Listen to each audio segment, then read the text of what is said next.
Арбагыл урматтуу менин каналымды көрүүчүлөрүм, сиздерди каналдан көргөндөн кубанычтамын. Ошол бул жерден аябай катуу кагылыш болуп атат. Албетте дүйнө жүзүндө ар кайсы идеологиялардын, бизнестердин, мамлекеттердин анан ошонун аркасынан тарыхый шанстар түзүлүп атат биздин мамлекетке. Бирок биз аны тиешелүү түрдө колдоно алабызбы? Маалымат боюнча дагы бир нече жыл керек. Аны колдонгонго бирок азырынча биз жакшы ошол потенциалды колдоно албай жатабыз. Буга албетте мурунку биздин тарыхыбыз күнөөлүү. Биздин революция көп жасадык. Анан албетте тиешелүү түрдө бир нерселерди өнүктүргөн жокпуз да, логистикалык инфраструктураны өнүктүргөн жокпуз. Бирок Кытайдын муунуту ушул АКШ тарабынан уланып атат да. Кичине ошону көрөлү. Ирандагы согуш жана эки деңиз кысыгынын ошол ролун көрөлү. Жана Кыргызстанга бул кандай тарыхый шанстарды берип атат. Хусилер эмне үчүн жеңилбей атат, ошону да тийип өтөлү. Анан биздин мамлекетке тиешелүү сөздөрдү да көрөлү да. Согуш жарым жылга жакындап баратат. Сокку менен сүйлөшүү алмашып келип жатат. Ошо бирок жыйынтык болгон жок. Ошол февралда, 28 февралда ушул жылы АКШ Израиль Иранга сокку урду. Соккуну Иран кайтарды. Ормузду бөгөттөдү. Ормуз ошондон бери жабык болуп жатат да. Анан ушул 4-чү алгачкы морт ок атышпоо режими жарыяланды, бирок улам бузулуп атты, эмчекти бузулуп атат кес менен. 15 ошол июлда 60 күндүк меморандум кол коюшкан, бирок кайра эле ошол меморандумду бузушкан. Кайра 07 келишим иш жүзүндө бузулду, соккулар блокада кайра күчөдү. Анан 14-16 ошол августtu карасак, Ормуз боюнча риторика күчөдү. Йеменде хуситтер кайра башын көтөрдү, кайра соккуларды улантты да. Анан соңку ошол 48 саатта эмне болуп жатат, азыр ушул жерден карайлы. 14-16 ошол башын айында түз АКШ Иран соккулары азайды, бирок Йеменде чыңалуулар өсүп жатат. Йемен болсо билесиңер, бул Ансар Алла кыймылы, бул деген улуттук боштондук кыймыл деп да эсептелинет Йеменде, бирок ошо менен бирге ал кыймылга чоң жардамды ушул Иран берет деп айтылат да. Ирандын прокси күчү да деп эсептелинет, бирок негизинен ички түбүндө көрөлдү. Йеменде эмне үчүн Сауд Арабиясы бай мамлекет, нефтке бай, жеңе албай атат ушул кичинекей Йемендеги Ансар Алла кыймылын, ошондон көрөлү. Ормузда азыр дипломатия, Трамп Ормузду кийин АКШнын аймагы деп жарыялай турганын айтты. Мындай дейт да, Ормуз АКШнын суверендүү аймагы болуп жарыяланат, АКШ муну башкарат деп айтты да. Иран кызыкты ачуу шарттарын кайра кайталады. Толук менен Ормуз биздин контроль, биздин көзөмөлдүн астында болот, биз акча алабыз деп. Анан бир маалда эле ошол жаңы маалымат чыкты. Катар ирандык учкучтарды кармап турат деген доомат чыкты ирандыкы. Катар болсо аны четке кагып атат. Эч кандай бизде жок дейт, ошол Ирандын пилотторун жок дейт да. Анан Эмираттар андок менен байланышкан кемелерге чабуул үчүн Иранды айыптады. Эмираттардын кайра ошол кемелерин чаап атат да Иран тараптан күчтөр. Йемен болсо 25 ракета менен атты. Кайра Моха портуна бир нече күн ичинде тийген соккулар боюнча порт жетекчилиги маалымдады. Ошол Моха порту иштебей калды. 7 адам каза болгон, болжол менен $16 миллион зыян келтирилген. Порт коммерциялык ишин токтотту да. Ушундай нерсе болуп атат. Йемен кайра хуситтер кайра бир согуш аракеттерди баштап атат да. Ормуз дүйнөлүк энергия соодасынын эң тар жерлеринин бири деп эсептелинет. 20% азырынча ушунча азайып кетти. 45-30%га чейин болуп атты бир кездерде, анан 20% ортосчо санда алганда болуп атты. Ошол жерден энергия ресурстарынын өтүшү. Азыр бул нерсеси да азайды. Ошол дүйнөдөгү мунай жана мунай продуктларынын керектөөнүн ушул кызык аркылуу өткөн үлүшү болчу 20%. Анан дүйнөнүн суюлтулган жаратылыш газынын дагы соодасы дал ошол булуң аркылуу өтчү да. Анан биз Иран менен жакшы дипломатиялык карым-катнаштабыз, кыргыз мамлекетибиз. Мешхетке ошол эгерде биз темир жол салып туруп Мешхеттен тартсак темир жолду, анан аяктан нефть ала баштасак, бизде бензин иттей арзандайт да. Бирок ошо менен бирге АКШнын бүт болбогон санкцияларына түшөбүз. Анан АКШга жыргап барып келген балдар, ошо кыздар кичине баралгыс болуп калат да. Ансыз деле азыр АКШ Кыргызстанга ошо виза алганда $20 000 визалык залогту жарыялайт. Эгерде өз убагында чыгып кетпесең кайтарылбай калат. Өз убагында чыксаң кайтарылат да. Ошондой визалык залог киргизишти. Визалык залогсуз виза бербей калышты да. Анан кызык, Иран менен Омандын ортосундагы ал бир мамлекеттин эмчеги эмес деп эсептелинет. Трамптын Ормуз тууралуу сөзү риторика, укуктук чечим эмес, ошону түшүнүш керек. Иранды жеңип бүткөндөн кийин Ормуз кысыгын АКШ аймагын деп жарыялайм деп Трамп айтып атат. Муну ак үй тамаша деп атат. Ормуз Иран менен Амандын аймагынын сууларындагы эл аралык кеме жүрүүчү үчүн колдонулган кысык. UNCLOS бул деген Бириккен Улуттар уюмунун ушундай атайын агенттиги кысыктар аркылуу өтүү укугун карайт. Бул укук албетте дүйнө жүзүндө ушундай кысыктардан эч кандай бөгөт болбош керек өтүү. АКШ аны бир тараптуу өз аймагына айландыра албайт. Эл аралык укук боюнча бир гана жолу бар, бул деген Иранды жеңиш керек. Кургакчылыктан жеңип туруп Иранды басып алыш керек. Ага АКШнын администрациясынын күчү жетпей атат. АКШнын бүгүнкү күнү аскердик күчү бул дүйнөлүк күчүнүн баарын жыйнагандан да көп болуп калат да. Ушунчалык күчтүү мамлекет дүйнөлүк баягы чыгымдар боюнча, ядердик бүдүрмөттөр боюнча жана башка нерсе боюнча. Бирок көбүнчө басым авиацияга жана космостук системаларга жасалган. Мындай мамлекеттин территориясын курчайын кармайын десең, сага жер үстүндөгү жүргөн аскерлер керек да. Анан ушундай Ирандай мамлекетти басып алыш үчүн 12 миллион аскер керек. 12 миллион аскерди камсыздаш керек, тамактандырыш керек, зарплатасын төлөш керек. Анан аскердик аракеттерди кылып жатканда аларды камсыздоо аябай үзгүлтүксүз болуш керек. Мунун баарын АКШ бүгүн жасай албайт экен. Элестеткиле, дүйнөдөгү номер 1 мамлекет ушуну эчтеке кыла албайт экен да. Анткени бул жерден баягы мындай кургакчылык аскерлери керек да. Кургакчылык аскерлерди тынбай камсыздаш керек. Алар деген өтүш керек. Бул деген миллиарддаган чыгымдар да. Ошол 12 миллион аскерди эгерде камсыздасаң, сага ошол 1 триллион доллардан жыл сайын кетирип туруш керек да. Буга даяр эмес болуп атат. Бир эле ошол аскердик соккулар, авиация менен соккулардан 50 миллиард доллардай коротуп атат да АКШ. Короткондон соң эч кандай жеңишке жетишкен жок. Албетте көп Ирандын командирлери өлтүрүлдү. Бирок система ушундай түзүлгөн, аякта мындай ксирдин саны бир 4-5 миллион адам да. Ошол 4-5 миллионду бири-бирден терип алып кырыш керек. Кырмайынча ал система өлбөйт. Анын башчыларын кыра бересиң, бирок алар жаңы башчыларын дайындап кете беришет экен да. Ошондой нерсе болуп атат. Андан башка дагы аналитиктердин айтуулары боюнча булар деген өзүнчө бир бизнес консорциум түзүп алды АКШ менен. Алар деген АКШ экөө ушинтип акчаны алыш үчүн жана узак убакытта бийликти кармалыш үчүн булар деген спектакль өнүтүп атат. Ормузду бир жаап бир ачып деп айтып атышат да. АКШга бул аябай пайдалуу. Ошон үчүн анткени Кытай алсырайт, Европа алсырайт, башка өлкөлөр алсырайт. Орусия өзүнүн базарын жоготот да аскердик курал сатканга. Орусияда өзү баягы ошол шахеттерди Ирандан алып аткан, ошол шахеттерден үзүлөт. Чыгыса Евразия куурайт да. Анан ошон үчүн толук кандуу согуш жасаганга мындай айтканда акча үчүн акылга сыйбайт АКШлар үчүн. Ирандын командирлерин тез жеңгенге эч кандай интерес жок, кызыкчылык жок. Ошо менен бирге ошол Ирандын командирлерин толук кырганга эч кандай кызыкчылык жок. Эң чоң кызыкчылык бул деген бул нерсени тынымсыз уланта бергенге да. Ошон үчүн биз азыр ошо жаңылыктарды окуйбуз. Анан мындай болуп тур, тигиндей болуп тур. Трейдерлер башын жоготот, алтын кымбаттап кетти, арзандап кетти, нефть кымбаттап кетти, арзандап кетти деп эс ойт эл, дүйнөлүк инфляция көтөрүлүп, бизде жашоо кымбаттайт. Бирок ошо менен бирге бул атайын да. Мындай бир да жак мындай кандайдыр бир жеңишке же жеңишке эмеске жетише албайт да. Ошон үчүн булар жөн эле ойноп атат да. Анан ойногонго бул деген ушул оюнду узак өткөргөн кызыктар Трамп президент болгуча жок дегенде да 2-3 жылдагы уланат окшойт да. Ушундай нерселер, божомолдор бар. Муну жогорку деңгээлдеги серепчилер талкуулайт. Ал эми башка биз деген баягы сырттан көрүп, спектакльди карап, таң калып, ушуну талкуулай беребиз да, контент жарата беребиз. Иран Ормузду сүйлөшүүдөгү негизги басым куралды кылууда бүгүнкү күнү дагы эле. Согушка чейин 130-140 кеме күнүнө өтчү дейт. Азыр ошол транспондерлердин карталары боюнча көрүп атабыз. 6 кемедей эле өтүп атат. Мисалы үчүн 11 башона айынын күнүндө. Ирандын шарттары санкциялар жеңилдетүү, тоңдурулган активдерди чыгаруу, соккуларды жана порт блокадасын токтотуу болуп атат да. Де факто таасир, бирок албетте АКШ ошого да бал урбай атат.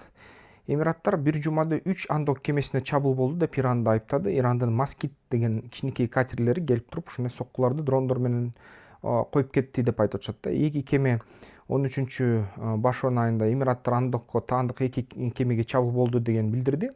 3-чү окуя болсо ошо 14-августта дагы бир андок башкарган кемеге чабуул болду деп билдирди. Жаракат алгандар катталган эмес да, бирок чабуулдар болуп атат. Reuters ошол Эмираттардын билдирүүсүн тастыктады, бирок кол салуунун аткаруучусу боюнча көз карандысыз толук далил жарыяланган жок. Ким, Иранбы же бул провокациялык күчтөрбү, пираттарбы, Сомалиби же АКШбы дагы эле мындай тастыкталган жок да, бирок ушундай нерсе ошо Эмираттардын сөзү болду. Ошондуктан ошол Иран кол салды эмес, Эмираттар Иранды айыптады деп айтсак туура болот да. Катардагы учкуч боюнча дагы азырынча карама каршы эки версия пайда болду.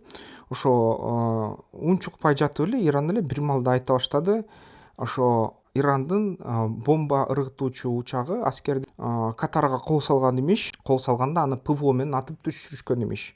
Ал нерсе тейиш март айында болуп кеткен имиш. 3 учкуч катапультадан кийин секирип, ошол тирүү кармалган жана 6 айдан бери Катарда кармалып түрмөсүндө турат деп айтып атышат да ирандыктар. Ирандын ушундай эл аралык ошо атайын аскердик иш аракеттер боюнча комиссияны кийгилишүүнү сурашты. Катардын версиясы кандай болуп атат? Эки учак аба мейкиндигин бузган жана байланыш чакырыктарда жооп берген эмес. Аба коргонуусу аларды атып түшүргөн ошол Катардыкы. Издөөдө бир учкучтун сөөгү табылган, калган 3-өө табылган эмес. Жана Катарда кармалбайт деп Катар жооп берип атат да.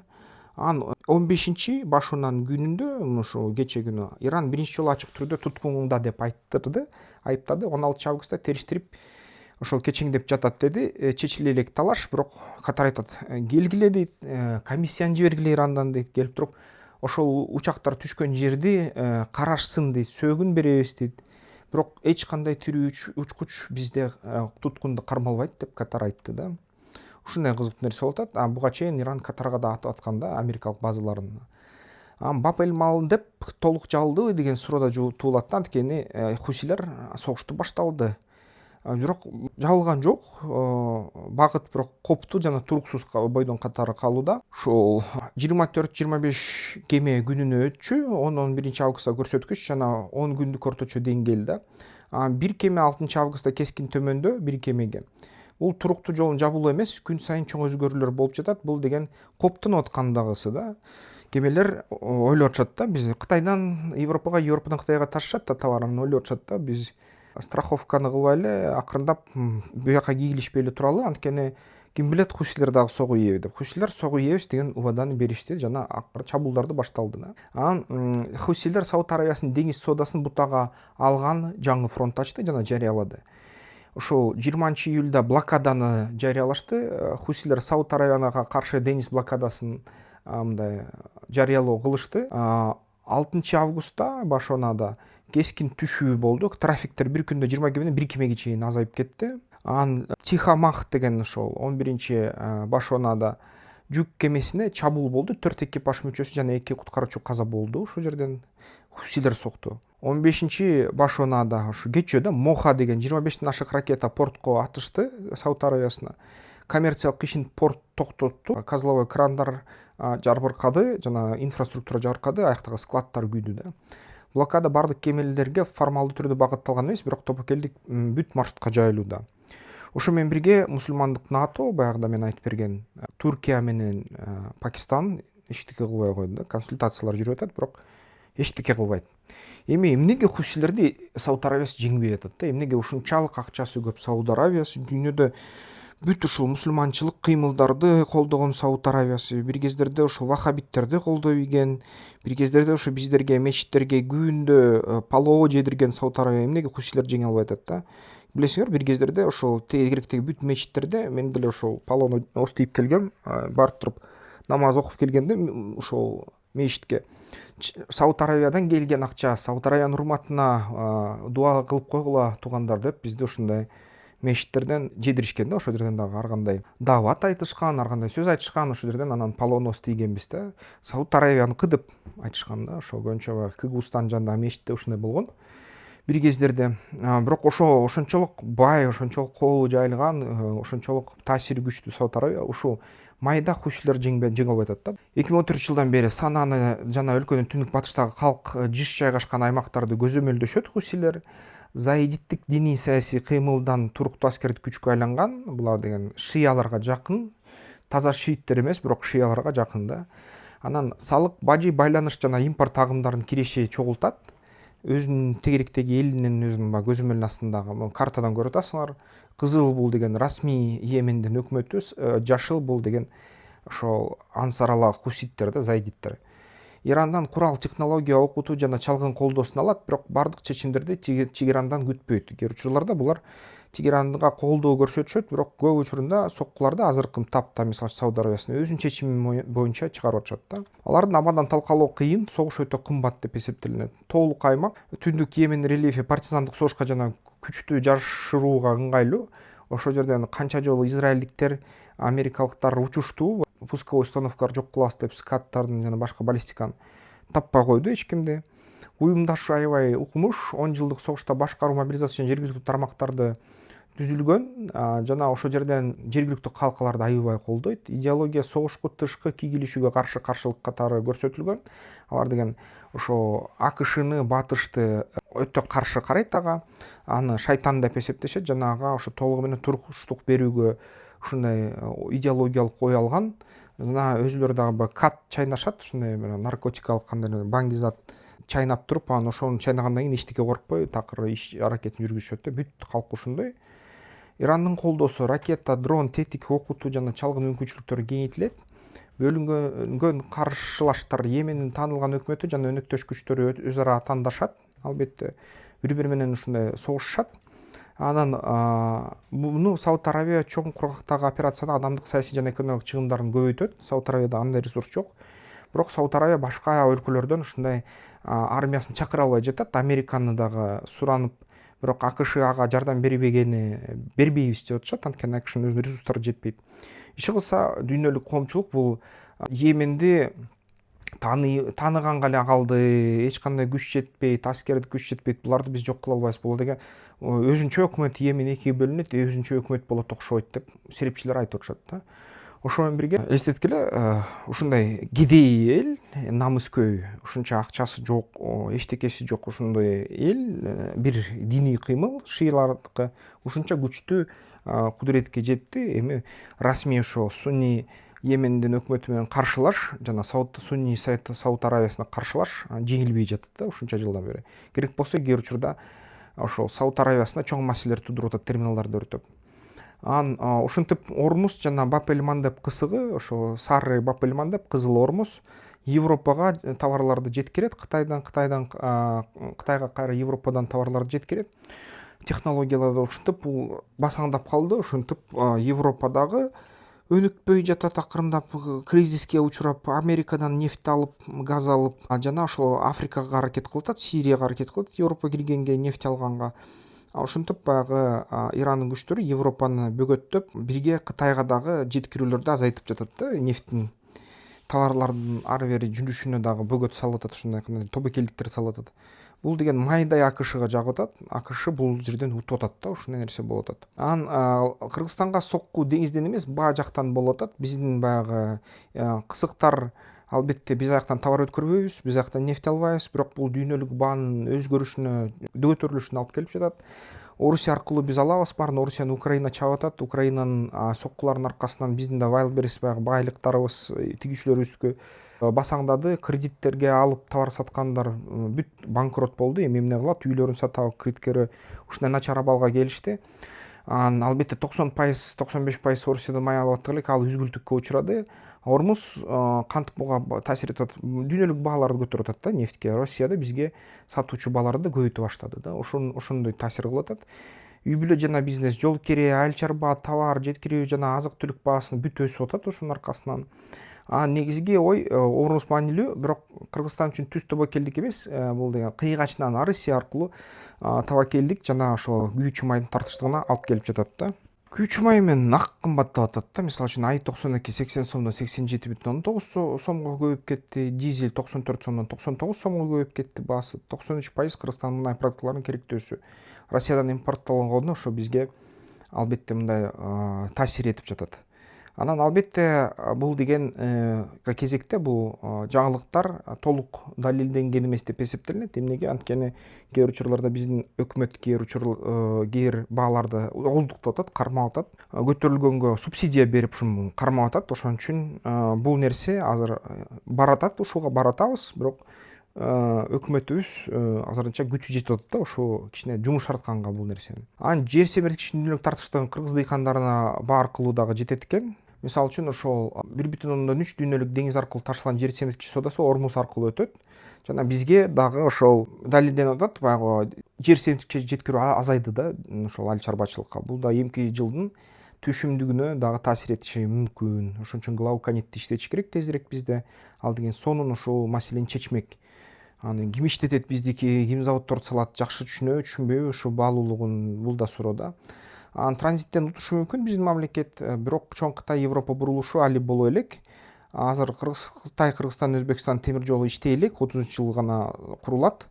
Ошол 25 жыл Кыргызстан жалпы темир жол жүгү 10 миллион тоннадан ашкан. Муну Кытай Европа транзити дегенди билдирбейт, бирок ансыздан аздан өсүп атат да транзит биздин өлкө үчүн. ЗТО экспресс менен Манас аркылуу мультимодалдык каттам талкууланууда, бирок ири көлөмдөгү иштеп жаткан коридор эмес, азырынча акырындан өсүп атат. Ушу 20 миллиардка чейин жетти, күчүк ташуу акыркы жылдары бирок өсүп атат, бирок инфраструктура жетпей атат да. Ошо Кытайлар жалап кылып атат, ошо Кыргызстан аркылуу алып барабыз десек болбой атат. Казакстан аркылуу бар инфраструктура, ошон үчүн Казакстан эле пайда көрүп атат азыркы тапта. Бүгүнкү абал түз согуштан тышкары дүйнөлүк соода үчүн узак басым жүрүп жатат. Ошол Ормуз азыр аскердик гана эмес, сүйлөшүү жана экономикалык басым куралы. Хусилер Бап-эль-Мандебди толук жапкан жок, бирок коркунучтуу. Кеме чыгымын өстүрдү. Кемелер баягы африкалык мүйүз же болбосо баягы үмүт мүйүзү деп коет, Рок мыс Доброй Надежды, ошол аркылуу өткөрүп атышат Африкадан жүктөр, бирок аябай кымбатка жатып атат. Кыргызстан үчүн эң жакын таба келди күйүүчү май, жер семирткич жана импорттук инфляция кылып атат бул согушу. Анан эмнени көзөмөлдөш керек? Ормуз аркылуу күнүнө өтүп жаткан кемелердин саны жана АКШ Иран сүйлөшүүлөрүн караш керек. Бап-эль-Мандебдеги танкер кыймылын караш керек, хуситтердин максатын караш керек. Кыргызстандын АИ-92 дизель жана семирткич запасы менен баасын караш керек да, ушуга аябай катуу таасир этүүдө. Анан факт-чек да жүргүзүлгөн. Албетте, мынакей көрүп атасыздар, факт-чек боюнча, согуш боюнча баары риторика, талашуулар тастыкталып жатат.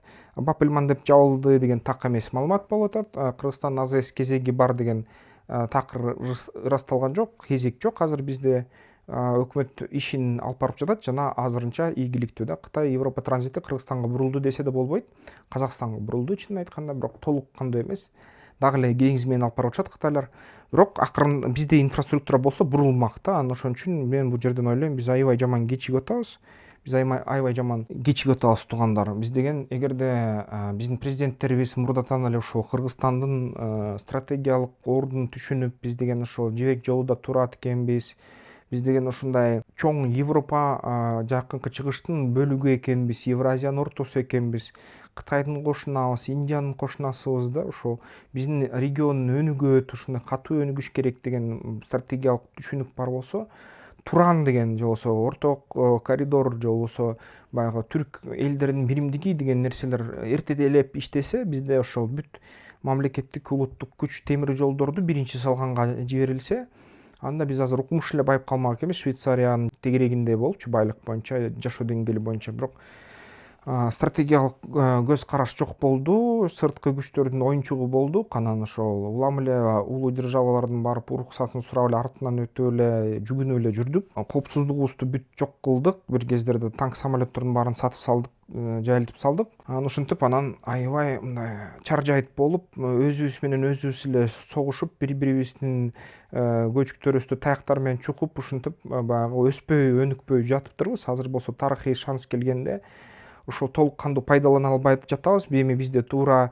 кара адамдар акыркы эле 5 жыл жашалып баштаса, ушундай инфраструктуралык иштерге 5 жылдап, 10 жылдап убакыт керек экен да. Ошон үчүн бул нерсе уланып ишке кириш үчүн дагы бир 5 жыл керек да, же 4-5 жыл керек. Анан ошон үчүн карасак, бул азыр ушундай тарыхый шанс болуп атат туугандар. Ушунчалык баягы америкалыктар кир оюнунан жана кичине империялык өзүнчө баягы оорусунан Орусиядагы ушунчалык дүйнөлүк стабилдүүлүктү бузуп коюшту. Ошону менен бирге Кыргызстанга тарыхый шанс түзүп беришти. Ал тарыхый шанс ушу биз аркылуу товарды өткөрүү Европа менен Кытайдын ортосунан эки жакка тең бүт ошол маршруттор бизге келтирүү азыр болмок да. Эгерде чын эле бул жерден 6 полосалуу, 6 багыттуу ушундай темир жолдор турса, автомобилдик жолдор баары жакшы абалда турса, бизде ушуну элибиз баарын түшүнүп, логистикалык центрлерди курса, логистикалык инфраструктураны курса, складдарды, сортировка пункттарын, ичтакер пункттарын тургузса, гектарлап складдарды курса да, темир жолдордун жанына ошо темир жол менен бүт өлкөнү мындай баягы Швейцариядагы тоолордун тешип чыкпады, Швейцария эжигейиндей. Биздер да ошо Швейцария эжигейиндей тоолордун баарын тешип чыксак, ошо жолдорду жайнатсак, ушундай логистикалык центр борборлордун санын жок дегенде 12ге жеткирсек, азыр деген бүт жүктүн баары Кытайдан биз аркылуу өтмөктөгү мурунку жибек жолундай. Биз транзиттик төлөмдү алмакпыз. Биздин ишкерлер ошол жерден баягы эл аралык сатуу борборлорун уюштуруп, бүт дүйнө менен байланыштырып Кытайды биз аркылуу ошол Европа тарапты, Жакынкы Чыгыш, Индия тарапты толугу менен курчап алмак, басып алмак. Кытайда жыргамак, өзүнүн товарын сатып, ансыз деле ошону менен көтөрүлүп атат Кытай, бирок биз аркылуу сатмак да, тиги деңиз аркылуу эмес. Биз жыргамакпыз, анткени ортомчунун пайдасына туруп, жана өзгөчө бизибиздин дагы ишканаларыбызды ошо өндүрүшчү күчтөрдү уруноштуруп да, анткени сырье да арзан болмок, Кытайлардан да алып сатар иш болмок. Андан сырткары дагы акырындап инновация дагы келмекпиз. Ушул түшүнүп, Кытайдын запчасттарын кантип өзүбүздүн ой табуулар менен бириктирип, кантип жаңы товар чыгарсак болот деп түшүнмөкпүз. Азыр иштей бермекпиз, азыр аябай бай болмокпуз да. Анан эми кеч эмес, иштеш керек, бизге тынчтык, стабилдүүлүк керек, ошо менен бирге күчтүү армия керек, аябай күчтүү күч аппараты керек, тартипти кармаш үчүн армия керек да, анткени биз суунун башында да отурабыз, транзиттик жол салганда ал транзиттик жолдорду бузганга дагы аракеттер болот да, мисалы үчүн ошонун коопсуздугун биздин аймакта камсыздоо үчүн өтө күчтүү баягы ошо темир жолдун үстүндө дрондор илинип туруш керек, роботтор, турелдер туруш керек да, баягы коопсуздукту камсыздоо үчүн. Көп ушундай күч керек. Анан албетте бизге дагы инновация, өндүрүштүк нерселер да керек. Кытайлардан үйрөнөбүзбү? Илимдин аркасынан түшсөк Кытайга да барышыбыз керек, үйрөнүшүбүз керек. Ушу Америкадан үйрөнөбүзбү? Капырдын билимин ал, кылыгын алба дегендей эле билимин алышыбыз керек да. Ошо бүт дүйнө жүзү менен иштешип, анан байымакпыз да туугандар. Биз ошо көп убакытты бекер эле кетирип салдык деп ойлойм. Кантсе да эми аракетти уланталы, иштейли. Эгерде сиздерге ишкер болсоңор жана масштабка чыгышка сиздерде муктаждык болсо, ошо видео астында WhatsApp болот, аяка жазгыла, байланышкыла биз менен, бизнес план жазабыз. Искендер Шашеев, мен саясаттануучу жана экономист. Бизнес пландоо боюнча 23 жылдан ашкан тажрыйбам бар экспертмин.